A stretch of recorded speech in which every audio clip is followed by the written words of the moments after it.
Hey guys, welcome to episode 6, I think, of Your Brain on Tom. Coming to you hot and fast with our brand new equipment. Fucking legit shit over here. Got a little mixer, watching little levels moving shit. Got this fancy microphone, so this will hopefully make things smoother. But yeah, let's jump into this. We'll see. Well, I don't know.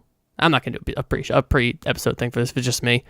But I do want to talk about, and I know this is a little jarring, not as jarring as my pre-thing into the show last time, because I didn't know how to do that. Now I do, so. Oh well. But yeah, I just saw Guardians of the Galaxy, and the new one. And better than okay, so I didn't like the first one that much. I'm not really sure why. It was okay. I think, and like this second one, better movie, but has similar problems to the first one. And I think my biggest problem is that we are dealing with a space story, and I'm not familiar with the universe of Marvel, they're aliens and all that shit. But for a space movie, there is a shockingly low number of non-humanoid aliens. There's never a really good cantina scene in any of these movies, which I always feel like is kind of important in some kind of space thing like this. So you can kind of get a feel of what the aliens are and what the world universe is. Really, all we fucking get in this universe is different colored humans. To the point where one of the races in this one is literally just gold people in the second one. It's just kind of weird, and I'm not a huge fan of how that goes. I don't know, it's just so odd. I wish it was and the thing is too is they show you a cool Naga looking a snake person alien at the end of this movie, and it's just fuck, you could have had that. That thing could have been fucking, a thing. We could have had this the whole time, but we just don't have it, and it sucks. Because, it's just so much of just the same thing, just colored people. And it's just, it seems so, weak.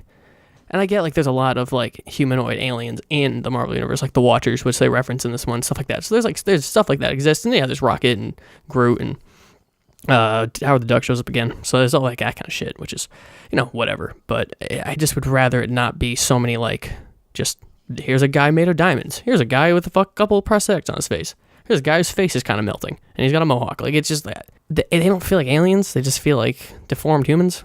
It's dumb.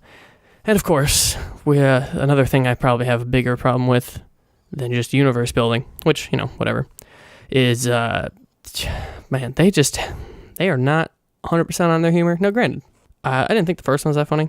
This one, way funnier. But there are still big moments of just the fucking background music drop, and then boom, nothing. And it's just here's a fucking flat joke.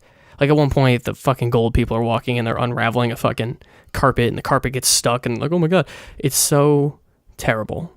Or what they'll do is they'll drop background music, and then because the joke wasn't funny, and so that awkward moment's the funny thing of the scene. It's just you got a couple jokes that work out fantastic, and they sound great, and it's fucking cool, and it's oh, this is hilarious, whatever. And then you got these other things where just not even I don't know, they're just so flat, and they don't need to be in this scene. It's almost like they had a quota per scene where it's all right, we have to have 3 moments of fun, humor before the thing goes on. And they also have stuff that's annoying, what do you call it? Just weird little things, the gold alien people. They have their fleet, and their fleet is, a fucking, bunch of little drones or whatever, and they have people in arcade cabinets driving these things. Which was almost positioned for a joke, when they're oh no, they're remotely controlled or whatever, and then they go to the station where they're driving these things. And they're arcade cabinets. And there's people sitting in this thing with really shitty screens, which is weird because we're in a future space thing, but you have a really low resolution screen that you could barely tell details apart. And then it's just and they make sound effects like an 80s arcade machine. And sure, people laughed in the theater when they showed that, but then that joke had to continue every time they went to that room. And that's super weird and kind of just seems super out of place for this future space thing we're dealing with. It's just so odd. You could just be doing I don't feel like they're taking this this space world seriously. Now granted, I don't know enough about, like I said earlier, about this space world for Marvel. Maybe this is the case where everything is fucking human. Maybe, they, I don't know. I'm not sure. It just seems so weird how they would just not. They would not go the Star Wars route where it's like, oh, we're looking at people who are like made of whatever, just fucking this guy's like some weird Yeti crossover thing and whatever. And I kind of wish they would do that as opposed to just not. And then like the technology is like weirdly inconsistent. It's just like like this race is apparently the top of like a human evolution chain, like and with humans and these people went in a different direction. They're the top, and they have like weird shitty arcade cabinets for their fucking spaceships. Really weird stuff like that. Not sure why they made these decisions. Things that were good was like just the action was good. Fucking Kurt Russell was the man. I hated Groot in the first one. I don't know why. I just did not like Groot at all. He was kind of like, I don't know, felt like just like poor Chewbacca. Poor man Chewbacca. But in this, Baby Groot's hilarious. He doesn't talk that much. He's more just like, he waves and does like other cute things. But he was actually like really entertaining just to like have this little baby character. And like, that's not going to stay obviously, but I just kind of wish it almost would because he was just so much more entertaining as like the little mascot of the group as opposed to like, and they tried to sell him off as the mascot when the last movie came out and all that shit. But I would rather it just be like this little baby character. I thought he was super cute. He did a lot of funny things. He was really dumb and like they were playing around with that and it was fun. But it's just, everything else seemed like there's like this the world they tried to build. That's my big problem. I think I've had that movie because like it was a better movie. Better things happened. Action scenes seemed cooler. Things made sense why they were happening, and we knew the characters it built into it. And actually, I hadn't seen the first one since it was in theaters, so I recently went through all of the Marvel movies in their order of like their that they came out in for each phases and all that shit, and how they tied into each other and all that stuff. And I skipped that one just because I was like, nothing. It's not going to directly apply to anything and whatever. So I didn't actually end up watching that one a second time. But there's it ties in nicely to this one. It's got they talk about a lot of stuff like that, and of course the music's always fantastic. But it's just so I don't know, man. It was just so not what I needed for like a space movie. For like these characters that we're familiar with, it's pretty fun. And like Chris Pratt was doing a fantastic job. Mantis, cute as hell. Fucking love her. I don't even know what her actual name is, but I liked her a lot. She was really funny. Batista's always kind of annoying. I don't know why. Like I love Batista as like a wrestler, but like him being like kind of jolly and jovial, I'm not a huge fan. I like him being like kind of like that menacing character. I don't know. That's probably just because like his range is mildly limited, but occasionally he was like entertaining when he was like being all like, haha, this is hilarious. And they drove like one joke that he makes like really into the ground. They just kept hitting this one joke over and over again with Mantis, which if you've seen the movie, you understand what that joke is. But like they really just keep referencing this joke, and like people are laughing in the theater. But like after like the third or fourth time, I was like, okay, we get it. It's just they do their humor and like their world building was really the struggling parts. But like everything else seemed pretty cool. And like there was one thing near the end I was like, oh, I'm pretty sure one of these characters like didn't have to die or whatever. So it was, whatever, but it was cool. The fucking colors, though. I've been recently just researching color theory just out of my own curiosity and my own fun.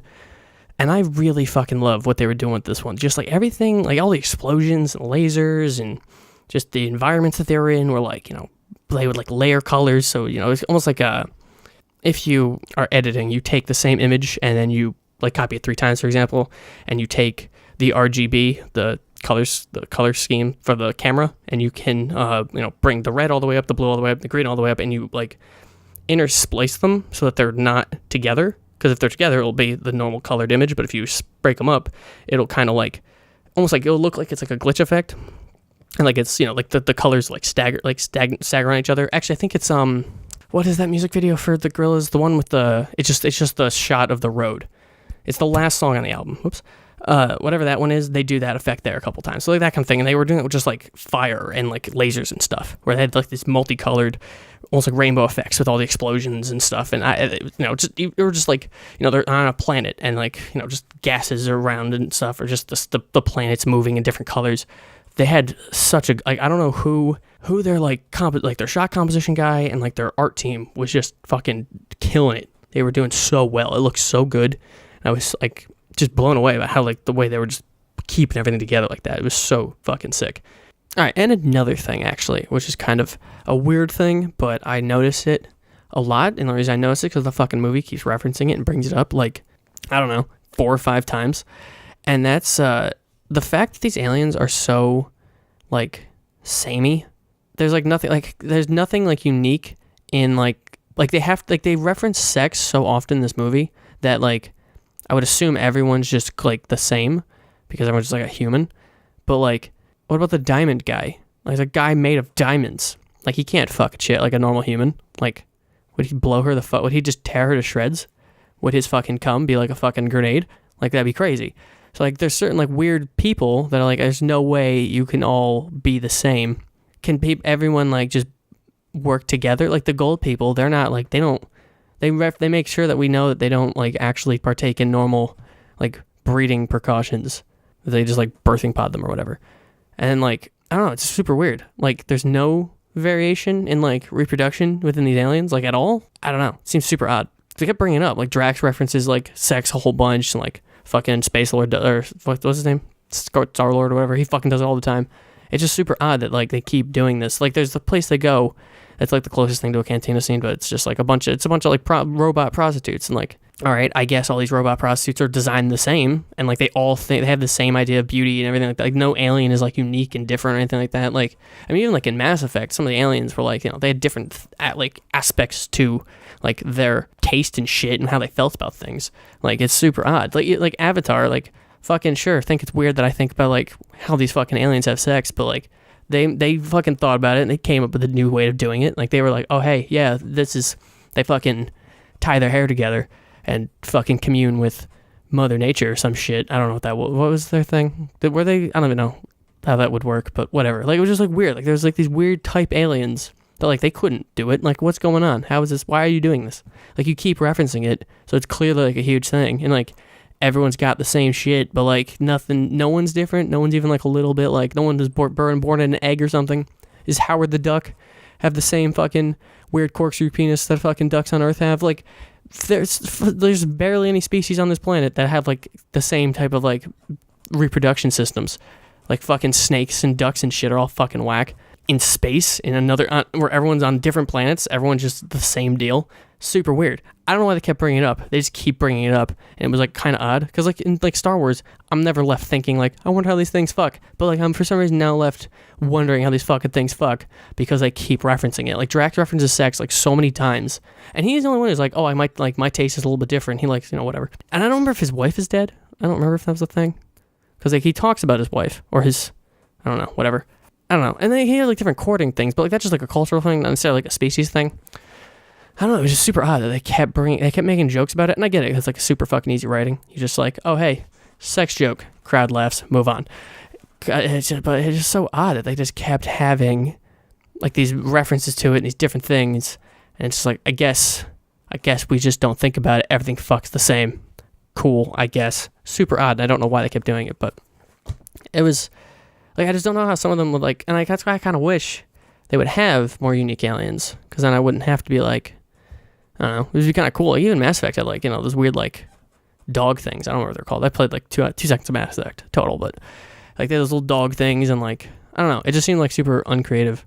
Like had someone like a Jim Henson, if he was alive or something like that, but like did something, like everything would be super whack and like, oh, super weird and stuff. I mean, I guess that's why Star Wars had a bunch of like fucking hand puppets and stuff in that cantina scene, because they had like the puppet guys. I don't know. It was just like everything is the same. It was kind of boring. And like Avatar, not even a good movie, could fucking come up with a cooler answer to like how this shit works and how people are actually different. So I actually don't remember if they had what they had for their whole like how everything worked. I don't remember seeing a child in the movie, but I definitely think there were. So I'm not sure how that all went down, but like come on. You got all, like, again, their world building just sucks. And I don't know why it sucks so hard. I wish they would like actually do something and not be so shitty with their world building, because it fucking sucks. I don't know. They have so much potential with so many cool little things. They just go like everyone's just human and then do weird things like make sex jokes to fucking aliens. Like fucking Star-Lord and Gamora even have sex? Like would she just destroy him? I don't know. Like what's going on there? Is Gamora, like what, how does that happen? Like what is going on? Does Gamora have like some kind of like what the fuck? I don't even know. Like could they even possibly like mate? I don't know. They don't seem to like, they seem to just ignore that fact because everyone's just a human with a different colored skin. I don't know. It seems super weird. And like no one's unique. But like everyone, I don't know.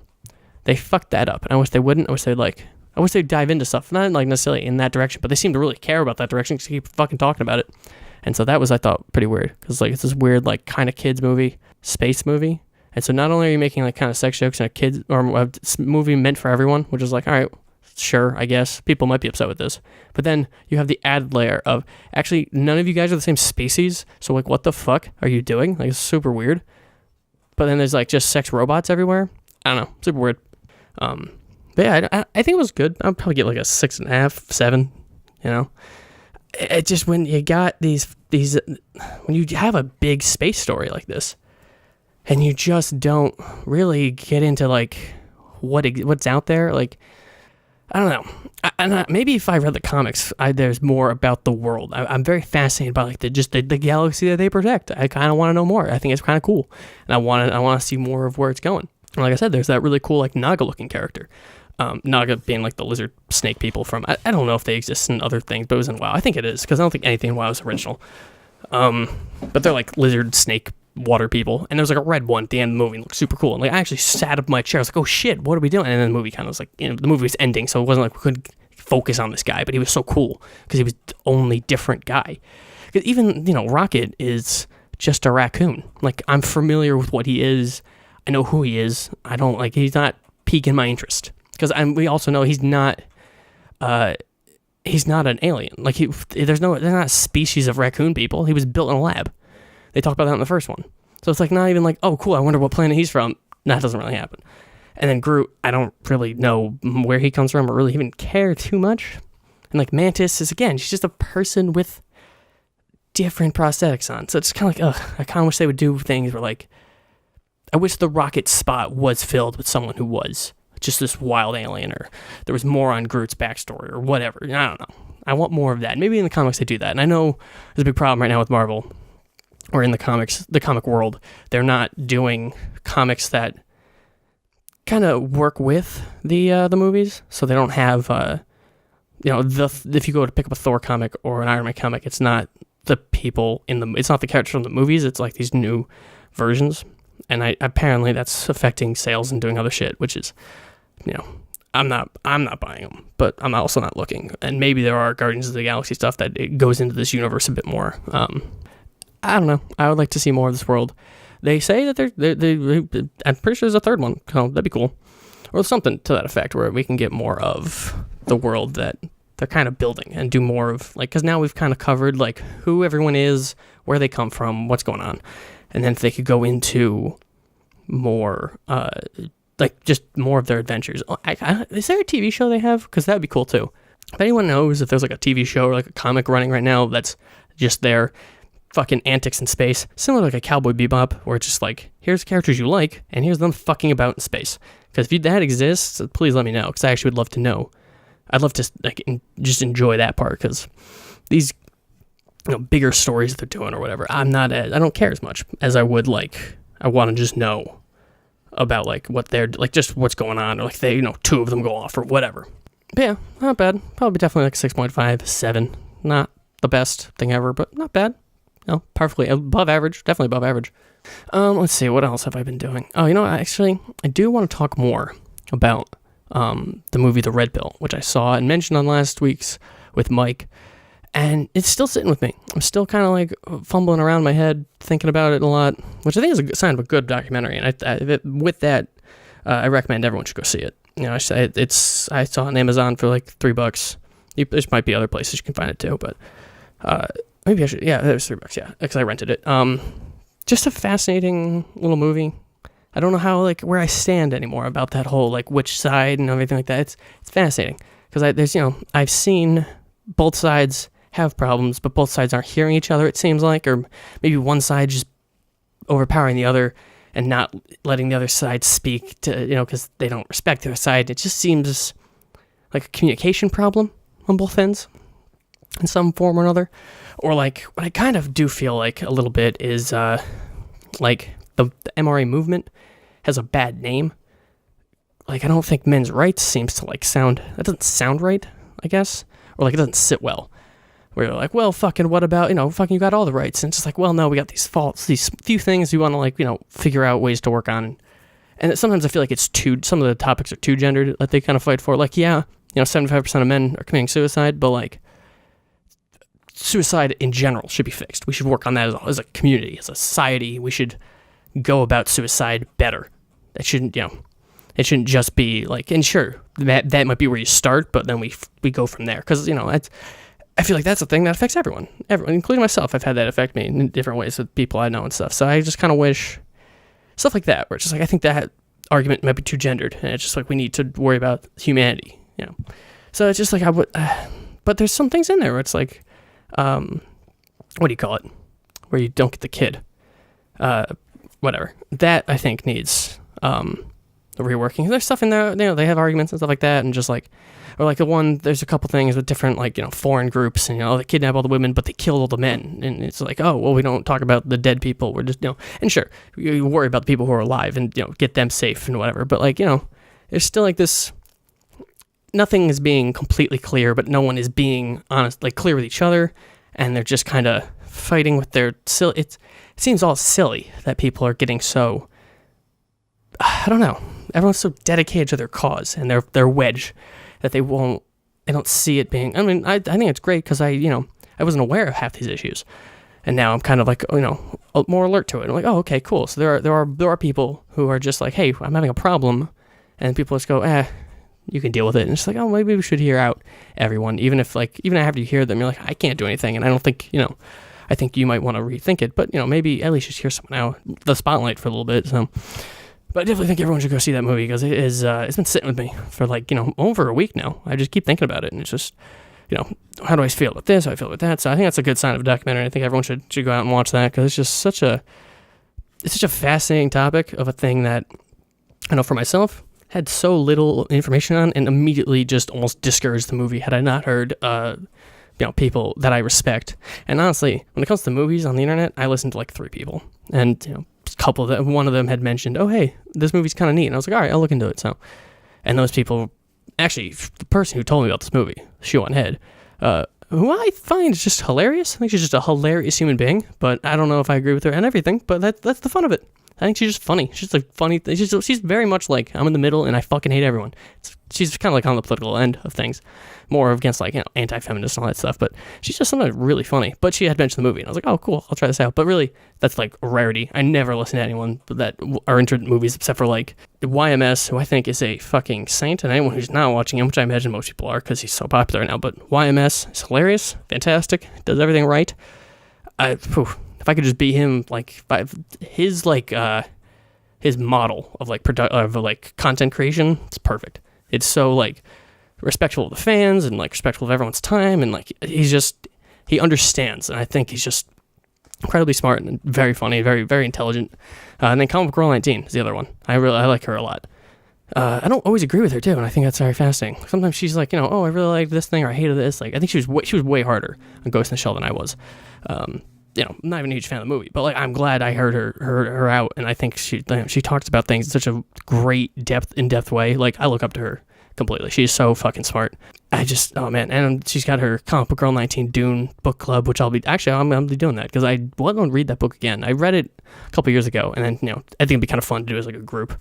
So that'll be kind of quaint. But yeah, she's fucking dope, and she has a lot of cool things about like the whole comic book industry right now. She has a really good video about like the current state of Marvel Comics and like where she thinks things are falling apart. Because what the hell is this guy's name? The guy who runs Marvel Comics, the comic part, not like Stan Lee, or even though I don't think is he really involved. That man can barely stand. In the fucking promo, the cameo he does in Guardians 2, he's like sitting. Like that guy is old as fuck and took so much credit.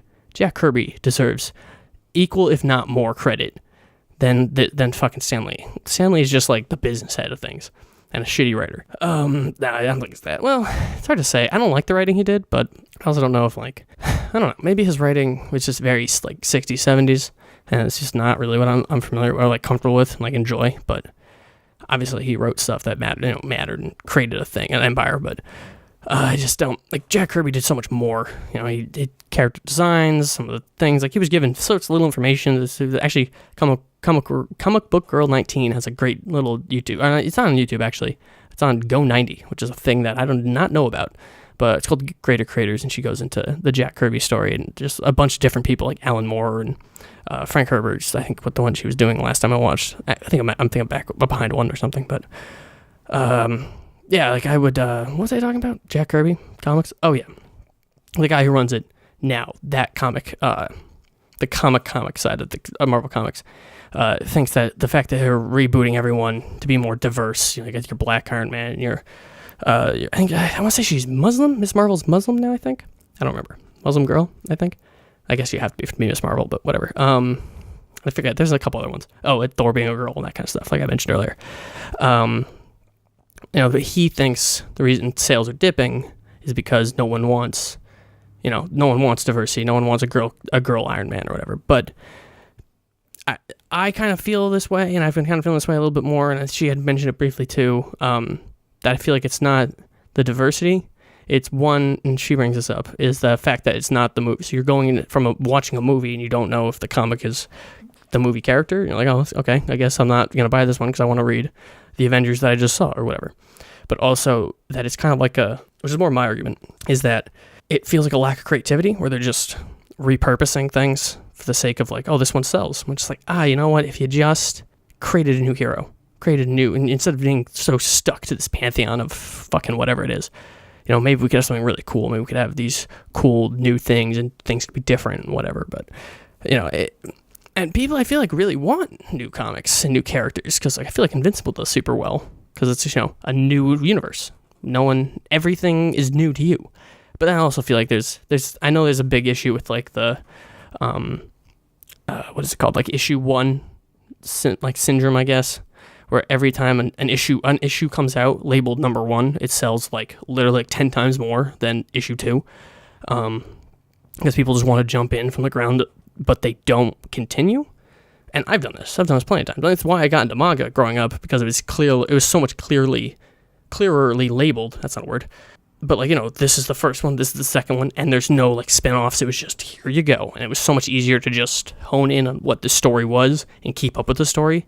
Like One Piece does a lot where it will bring a character back, and then you're like, oh shit, this guy again. But I'm not like, oh, this character who I should have read from this comic from this era, and like it's just so much clearer. That's just going like, here you go. Here's the story. And I think there are some Marvel that did that. I want to say X-Men for a long time was just the one X-Men. Just the uncanny X-Men for just forever. But it's just so much easier with manga. The issue 1 issue, I guess what you call it, that probably is a problem. I know Todd McFarlane I was listening to an interview with him, creator of Spawn, and he was saying that he's like, I don't see the point. Just jump into a comic. Just jump in. And like, it's kind of hard.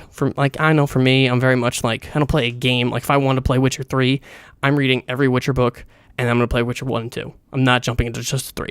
And that is what I'm doing currently. I'm only in the middle of the second one, and I've barely even touched that one. I read the first book, and then I started reading One Piece very heavily, so I haven't dedicated myself to as much, but they're good books. Actually, the 7th one just came out, I think, like this month, so it's not even like I could have been dealing with that.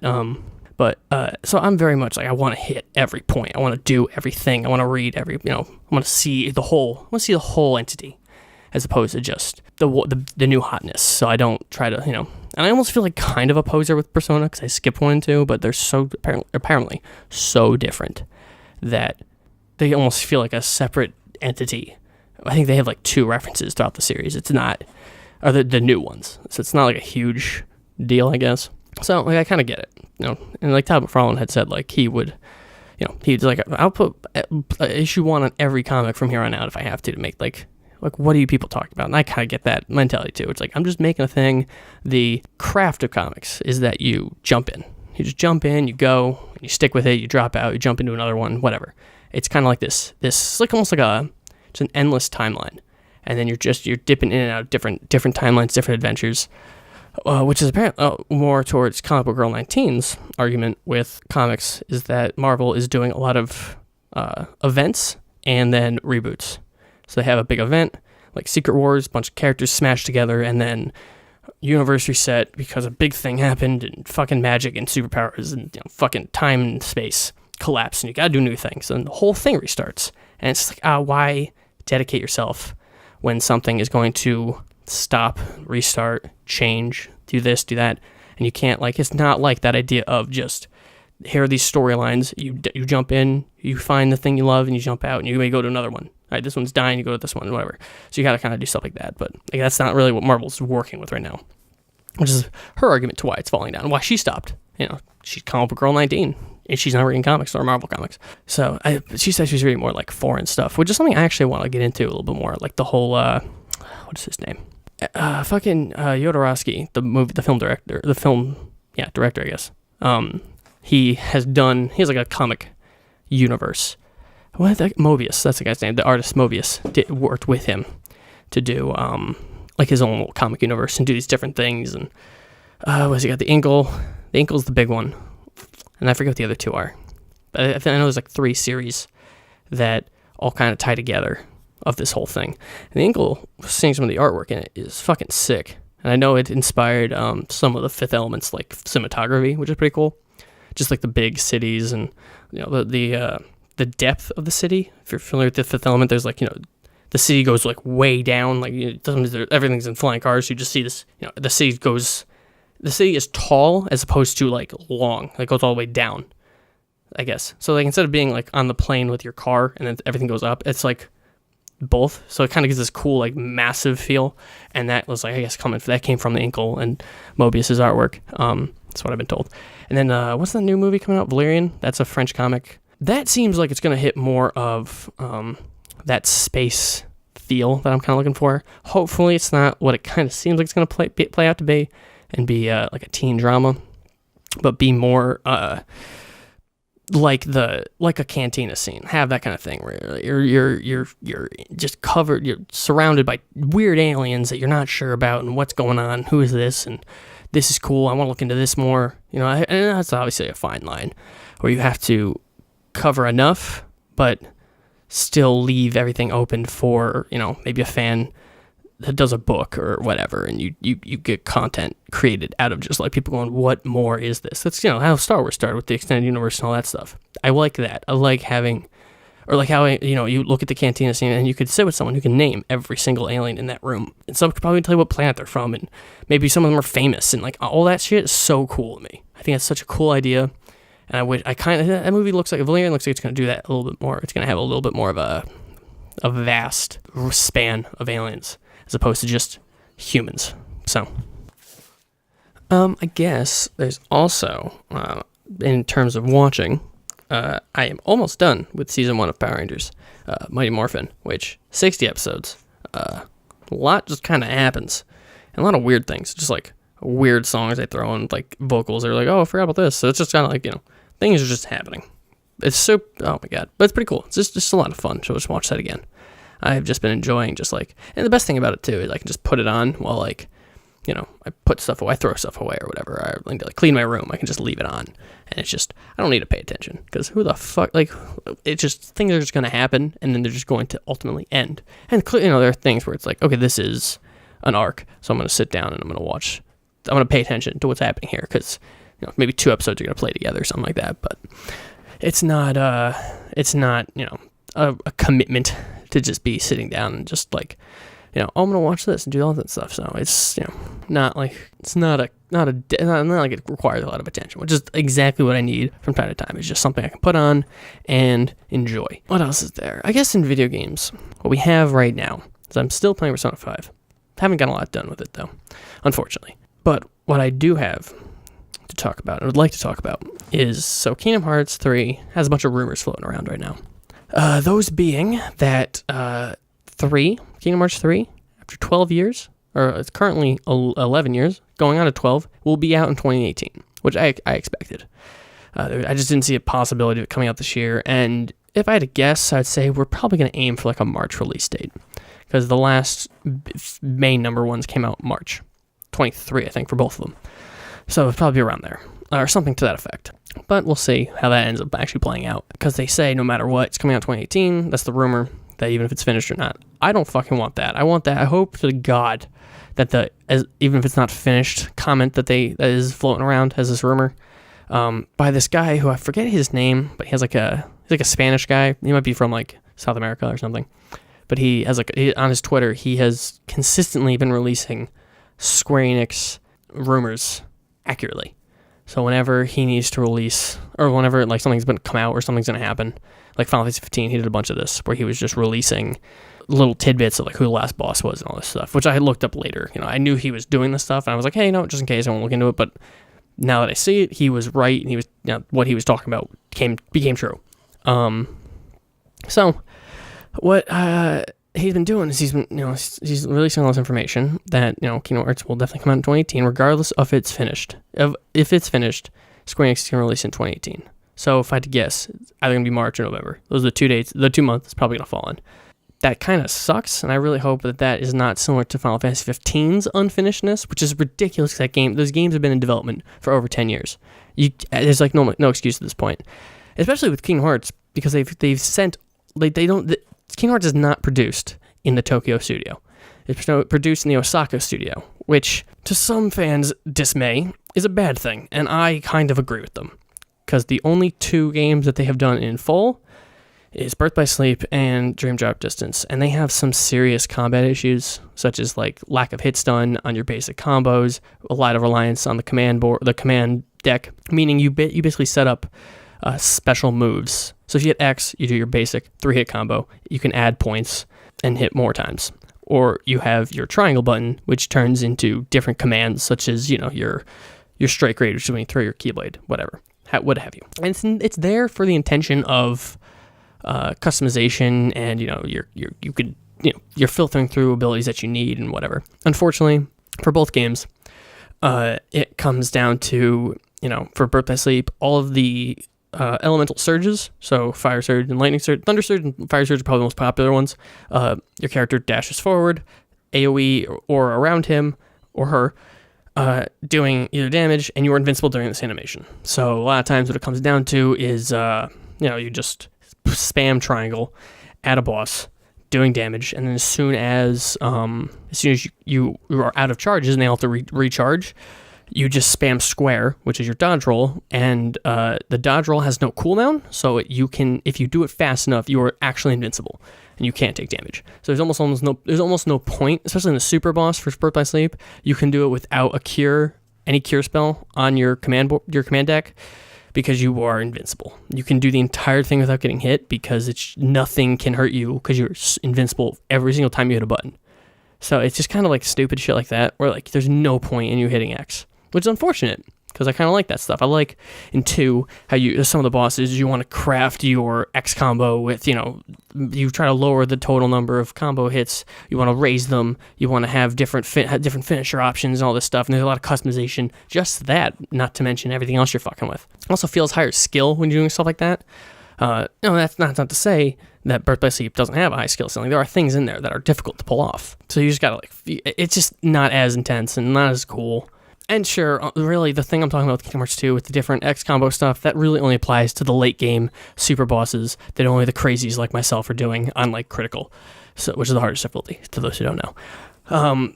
But it's just kind of unfortunate with and then there's no hit stun on a lot of enemies. So sometimes you're hitting people, and I felt this more in Dream Drop Distance than I do in Birth by Sleep. But a lot of times the flow motion, which is anytime you do a dodge roll into a wall, you hit a rail, whatever, Sora or Riku will do a cool, flashy move. And don't get me wrong, they look fucking sick. When you're hitting the wall or you're grinding down a thing, and you can grind and bounce off things, it can really help for movement. You can almost ricochet off of walls to get down streets faster. You just move way better. You look super sick when you're doing it.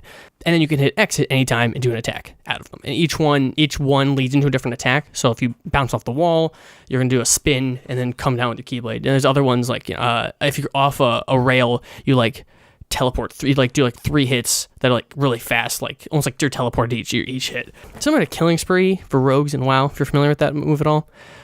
So you can do that off rails. However, a lot of that stuff doesn't feel like it's doing anything. Health bars are moving, but especially some of the super boss in that game, I don't think he has a hit stun level. I don't think you can trigger it unless you hit him with Balloon, which is the equivalent to Surge in that game, where it's just you create these little balloons. They're not really balloons. They're just fucking marbles. I don't know why it's called Balloon, but you create little floating marbles, and then they just you summon them in front of you, and then at any moment you can hit X and your character hits them. And then they spread, and they just bounce everywhere, cause a bunch of damage. I want to say as you upgrade the spell from Balloon, Balloonera to Balloonaga, maybe there might be even a fourth one. I think the balloons might get bigger, or you might get more balloons. I forget. I only played that game once. So it's just some things like that where it's just like it's this command deck wants you to do more customization, but in reality, you're not really doing anything with the customization.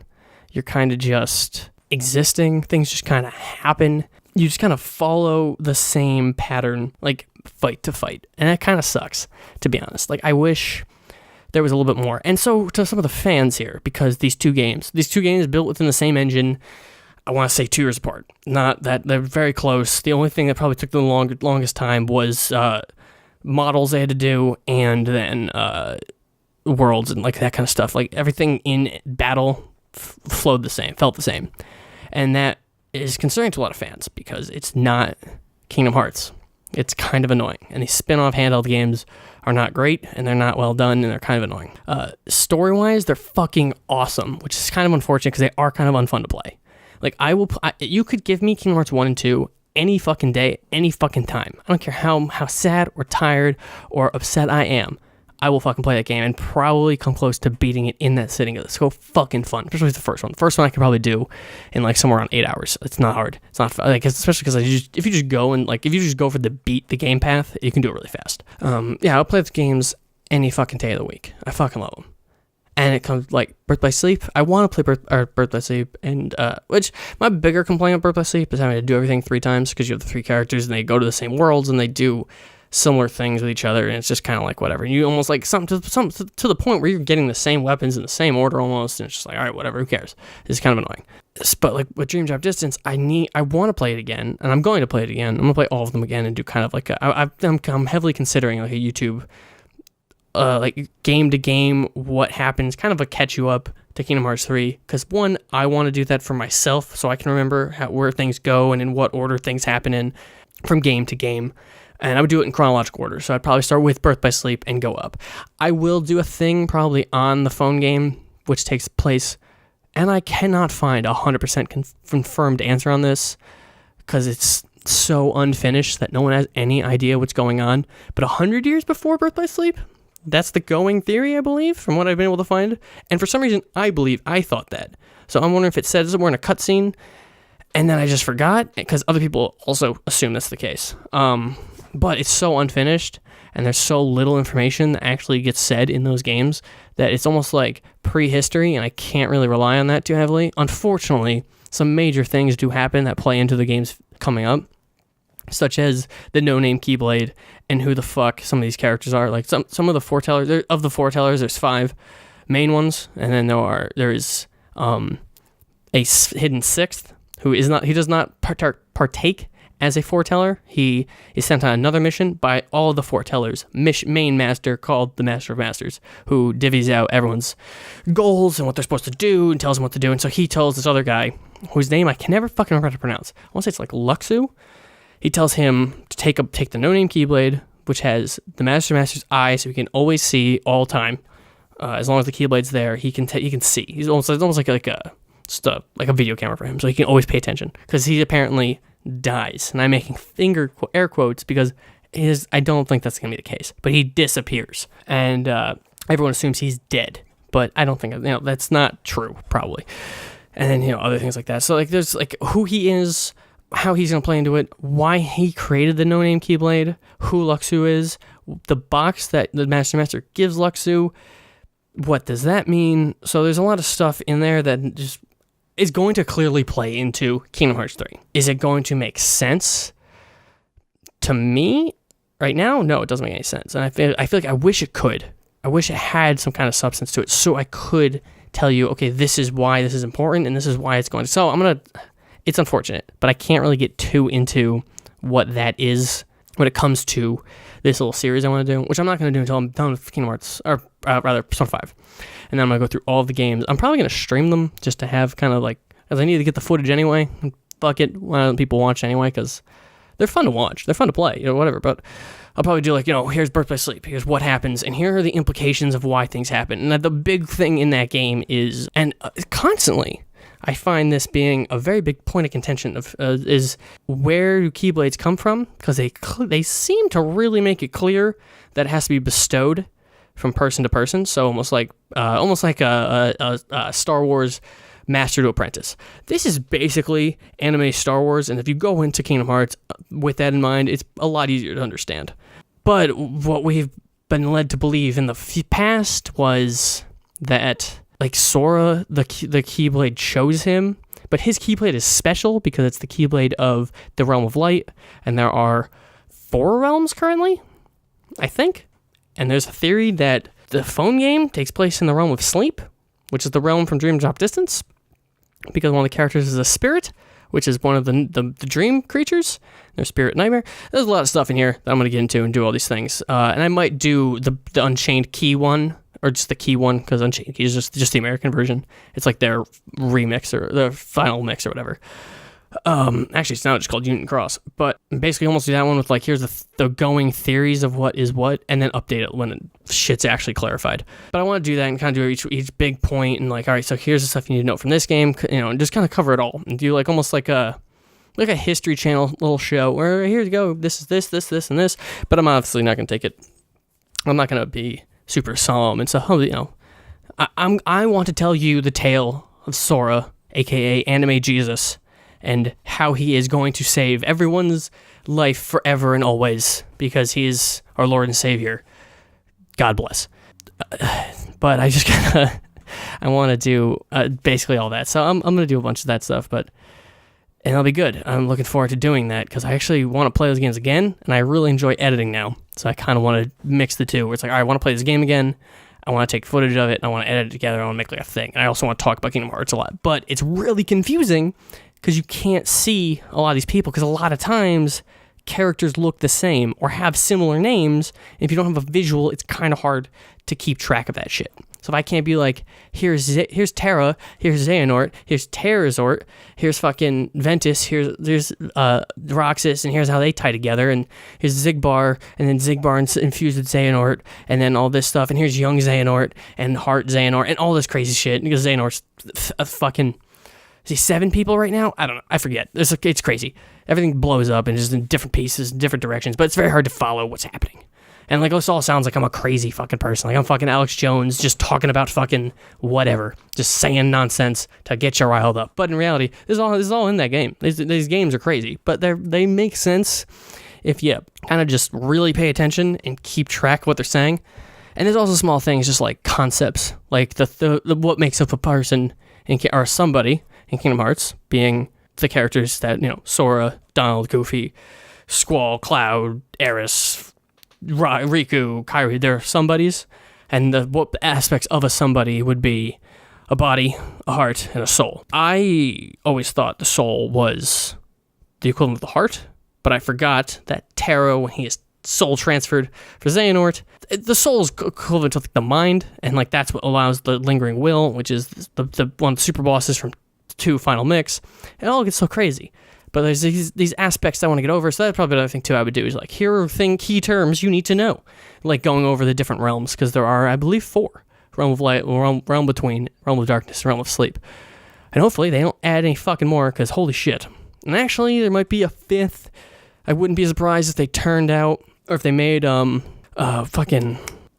Key, or whatever, the phone game, be like the realm of the Book of Prophecy, because everything in that book is, or what you play is holograms from the Book of Prophecy. It's whatever. Again, very complicated, very annoying, but I'll get into it and do all these things. So eventually I want to get through and play all those. But what was the other thing? Oh yeah, the one other thing in this rumor package, which I fucking forgot I was talking about, is that Nomura is done caring about, or, like, thinking about Kingdom Hearts 3, and is now thinking about the future of Kingdom Hearts and what goes next. Now, I'm both pleased with that idea and also, like, fucking terrified, because if he's already planning for, like, I'm not gonna say Kingdom Hearts 4 because he's a fucking loon, but the next side game that would come into this, because generally they put 1 or 2 side games between a main release, but that's not true, since 3 has been such a big gap. But they would have, that means that some of these mysteries, especially from the Key series, wouldn't be answered in 3, which would be really unfortunate. Potentially, some of the characters that need saving really desperately wouldn't be saved. I don't know. We'll see where this all goes, but hopefully we have some kind of answers by the end of 3. And things kind of just... Because what originally was going to happen was it was going to be the end of Sora's story, Kingdom Hearts 3. And he was later quoted saying it was just going to be the end of Xehanort's saga, which involves all these games that the big bad of the whole series, Xehanort, this old man you meet in Birth by Sleep, the prequel game. I don't know if I've made that clear yet. And then, voiced by actually Leonard Nimoy, who is dead now. So I don't know what they're doing for that voice, but if that even matters, it might not matter anymore because he's not really that old man anymore. Actually, no, the old man came back. Never mind. Regardless, because time travel's a thing now. As a fucking dream drop distance. Thanks, Nomura. You fucking crazy person. So yeah, there's just like different aspects and stuff like that. But he is like the big bad. So they were gonna end his saga. So Xehanort will be defeated at the end of 3. Fucking fine. Let's do it. Let's make it happen. But he's been now quoted saying that Sora will be the main character of every main number Kingdom Hearts game forever. So that would mean that Sora's not done with 3. Their story isn't finished. They're not done here. More will come. More will happen, unfortunately. So, my concern with Sora still being our Lord Savior, anime Jesus, not leaving this series, and being done because his job might not be done of saving everyone. Like, there are certain characters who might not come back. Granted, I doubt it, because they need 7 Keyblade wielders of light, and I think 5 of them are awake and, like, can do things, but only 4 of them are in a safe place. Complicated, but there are people who are trapped in places, and others who are comatose, and others who are being possessed by a bad guy. And that should make the 7, unless miraculously only Aqua is one of the 7, and Ven and Terra don't count, which wouldn't surprise me because of their current states and where they're at, but Sora's got to save these people so that he can get the 7, because Xehanort's quickly moving to his 13 Warriors of Darkness, and those two have to combine. Once they fight, Kingdom Hearts shows itself. The heart of every world, what was once the heart of the only world, but then fragmented due to battles for light, creating darkness, all of the nonsense. I don't know if this makes sense when I say it out loud. Like, it makes sense to me, but like that's kind of why I want to do this kind of thing, because I just feel like I could explain it really well if it was like if I could lay it out for people. Like, this is how things work, and this is how just like here's a visual image of how like the fucking realms work, and here's a fucking timeline. Make things a little bit clearer. So you have just like reference points. If I start talking about things, you can go, okay, I'm gonna look at this. So we'll see about that. But yeah, Kingdom Hearts, I hope you fucking don't fuck me, Nomura. I really do. Just finish what you started before you start a new thing. And I know you want to start a new saga with the end of Kingdom Hearts 3. That much we're certain of. Please do not just fucking leave shit on the table and left us to wonder what happens, where's this going, who's this, what's that. Please don't do that. Please fucking wrap shit up so that I don't have to fucking go crazy trying to figure out what the fuck you're doing here. Because I love everything you're doing, but just stop leaving everything out in the open. Just be like, what the fuck, who knows? Especially this stuff with Unchained Key. I wish, for the love of God, they would just finish that stupid phone game. I know I complained about this last time, but like, oh my God, I just don't know. I need to know. Like, I will. Oh, good Lord. But Kingdom Hearts, man, I love it too much. It's too good. But that is an idea I had recently. Well, Malcolm had the idea. Now I'm going to do it now. Let's make this little video series, make things a little bit clearer. I know Best Guy ever did this, and he's a goddamn fucking saint, the fucking hero we all deserve, but fuck you, I'm going to do it too. Even though he did it more like a lecture series. I'm gonna do it more like each game, clearer visual stuff, etc. Boom, boom, boom. There you go. You got it. And then that'll be that. So I would like to, and then that gives me a chance to do more video editing, which I greatly enjoy. I apparently just have like a knack for it, where I just enjoy it. I don't think it's boring or annoying, and I can do a pretty decent job.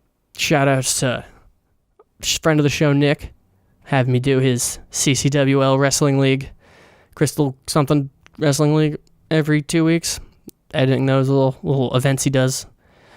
I think you could just look that up on YouTube. That should show up, I think so.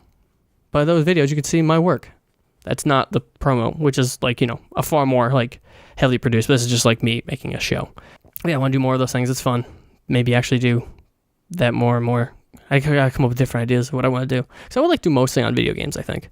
But I just haven't been able to sit down and play Persona 5 and just get that over with. Because people are getting it done. People are beating the game. But then they're fucking like college kids stuff. Like I'm a real adult doing real things, but I'll figure it out. Get to it. It's too fun. It's a great game. I just want to sit down and do it. I don't have time to like sit down and play it. Because every single time I try to like sit down, it's like, ugh, I want to dedicate at least 4 hours to this. That's the one thing. It's like you gotta like you start what you're doing and then like stopping. You gotta remember what you were doing and kind of like because like as you're playing, you're starting to set up like okay, I've been playing for an hour. I know what I'm gonna do for the next week. I know who I gotta see, when I gotta see them, what days are available. Oh, okay, this thing came up. So this changed my plan a little bit. And like you're playing it all the time. It's fun. Just kind of keeping your schedule together, watching your schedule change because like a story event happens or what have you. And I want to just want to get it going.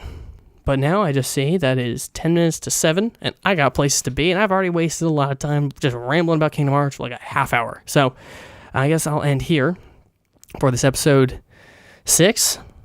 That sounds right? No? Yeah? Yeah, let's go with 6. And then that'll be that for Your Brain on Tom for this week.